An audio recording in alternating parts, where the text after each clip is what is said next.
Alors maintenant, je vais vous présenter les sangles qu'il y a sur un sac à dos. Sur mon sac, du moins. Alors, évidemment, la sangle est pour fermer la pochette du dessus. Le couvert, ici, j'ai des sangles de chaque côté. Et les sangles de compression.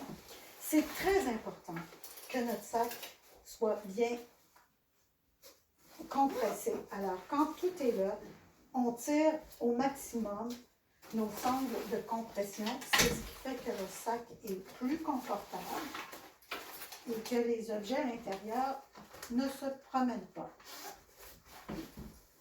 Puis ça nous permet aussi de voir un peu si notre sac est bien équilibré à l'intérieur. Alors, mon couvert, j'ai d'autres sangles. Bien fermer notre sac. Et notre sangle de couvert. Alors, ça, ce sont les sangles de compression. Autre partie extrêmement importante. Alors, notre sac est composé d'une sangle centrale qui se porte à la hauteur de la taille. Et c'est là que le poids, la majorité du poids de notre sac va être porté à ce niveau-là.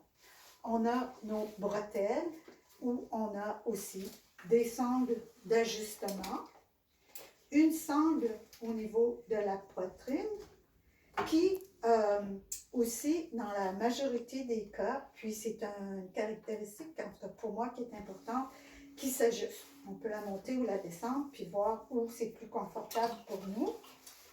Et on a ce qu'on appelle les sangles de charge de rappel, que beaucoup ignorent. Alors, ça, c'est aussi d'autres sangles importantes pour l'ajustement de notre sac à dos.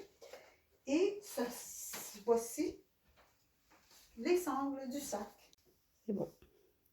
Une autre caractéristique à notre sangle de poitrine, on a l'attache et il y a sur cette attache un petit sifflet. Alors, beaucoup de gens ne savent pas qu'ils ont ça sur leur sac. Alors, vérifiez. Maintenant, la majorité des compagnies qui font les sacs à dos ont un sifflet à même l'attache, qui est fort utile, c'est pratique, c'est facile d'accès. Alors, ça peut nous dépanner